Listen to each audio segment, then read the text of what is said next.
The government contracting community is more uncertain about the business environment and more concerned about costs. So says the latest version of the Deltek Clarity survey. Here with more insights from the survey is Senior Vice President of Information Solutions at Deltek, Kevin Plexico. Mr. Plexico, thanks so much for joining me today. Thank you, Terry. Great to be here with you. All right, so we're talking about the 16th iteration of Deltek's Clarity survey. But before we jump into the 2025 version, I'd like to know kind of what have you seen over 16 years? Have there been trends that have been in evidence?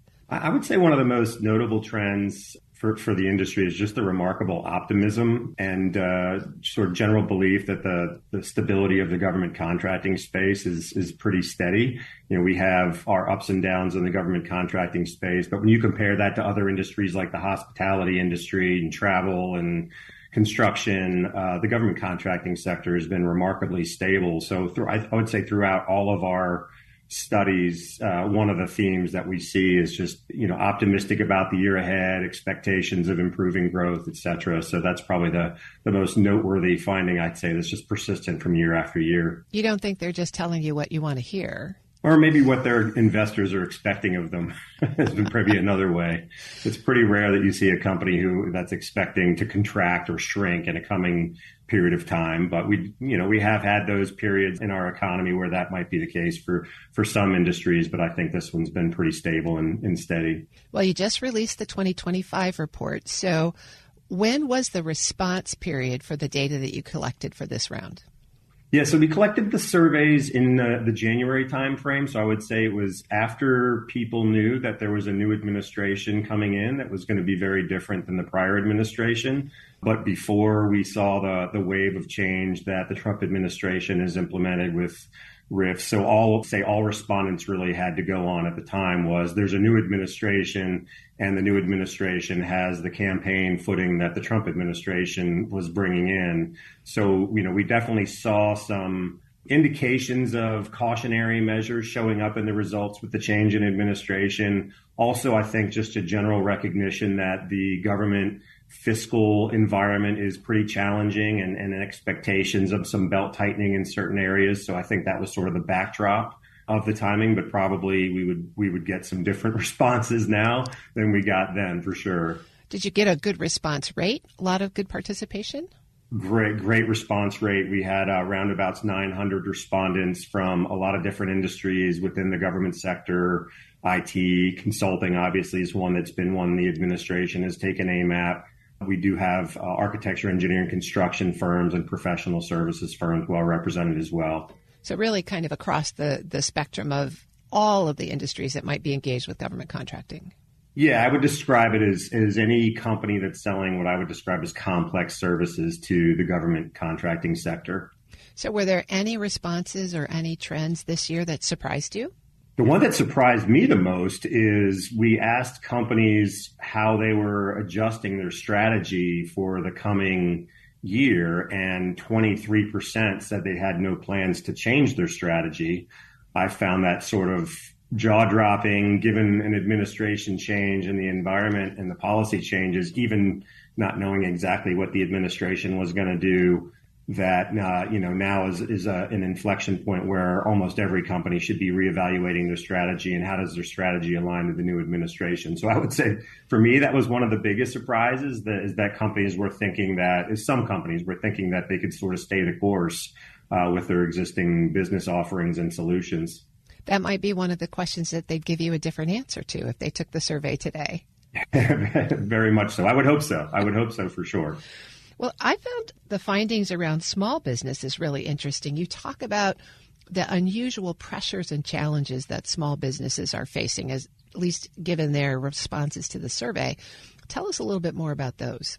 Well, I'll say as the backdrop, the small business industry or small business community in government contracting has faced two really significant challenges. One is around contract consolidation. If you look today versus, say, 10 years ago, the number of unique prime contractors engaged in the market is down by about 20 to 30%. So the number of unique prime contracting opportunities for small businesses has also decreased. So with the adoption of IDIQ contracts and the GWACs, there's been this sort of swing by agencies to leverage those contract vehicles versus establishing their own. And that's meant there's fewer prime opportunities for small business. The other big challenge that I think small businesses have faced is the rise in sort of compliance costs. It's not new that companies have to comply with government contract cost accounting requirements, HR policies, a variety of project management principles such as earned value management. But we've also seen the rise in compliance around cybersecurity and controlled unclassified information such as CMMC and FedRAMP and, like sort of practices. So I think, as a small business, they're looking at this daunting set of requirements and compliance rules and regulations that they have to navigate in addition to the small business rules, which are pretty complicated by themselves. And trying to make a profit and trying to make a buck in this market for a small business can be pretty challenging unless you've got some pretty good patience and a pretty savvy investor or owner that knows the way to navigate the space.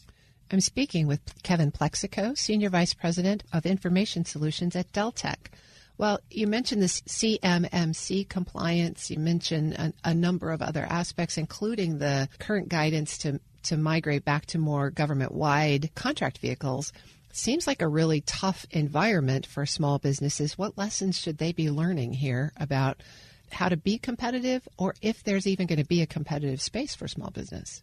So I certainly think there's going to be a competitive space. It is going to be challenging. My best advice that I give to small businesses is think of compliance as a source of competitive advantage versus this begrudging task. If you can afford to make the investment in compliance capabilities, it's going to make you easier to do business for a government agency and also separate you from a lot of small businesses that probably are going to be less willing to make that investment until they earn some money. And I think that's sort of the trap that some companies might find themselves in, is you're holding off on making the compliance investment until you win something, but that compliance investment might be the very thing that allows you to win something.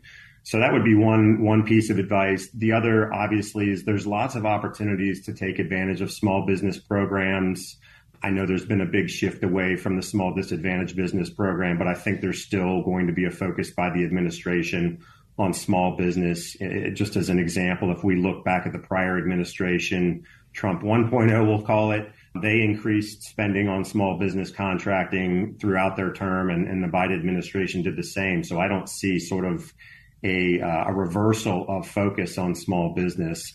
The one thing I think that the SBA needs to be a big voice in the industry, in the market for the administration, is being mindful of it's not just small business dollars spent, it's also small business participation that matters.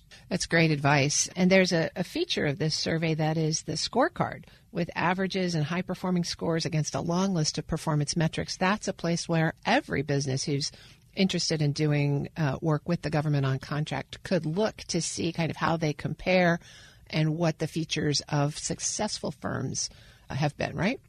Yeah, I mean, one of the things we try to really do with this study is not just reveal sort of benchmarks and best practices, but also pull out those companies that are sort of in the upper tier of the performance metrics in certain areas, whether it be finance and operations or business development, and then show sort of comparable categories and how they scored in those areas. So if you're aspiring to be sort of best in class or even just improve your ability in certain areas, you can sort of hold your metrics against what the top performers are doing and use that as an opportunity to sort of self-evaluate where you might need to make some process changes or policy changes or strategy changes for your business. There's another feature that I found really interesting, the Government Contractor Confidence Index. What is that telling you these days? Yeah, what we try to do is give a sense for the mindset of companies. It's sort of a combination of metrics around how did you do last year? How are you expecting this year per the comments we had early on? Generally, industry is pretty bullish about the industry, and this year was no exception. There's generally a favorable view of the industry, but it was down, not surprisingly, from the prior year. The biggest challenge that I think we faced in this industry is just the uncertainty that we are constantly under. There often doesn't seem to be a clear plan or a clear set time frame for when appropriations might get done. Even when we have an idea of what appropriations are going to be, it doesn't mean you necessarily know when you're going to get them. And that creates an environment where agencies are reluctant to spend money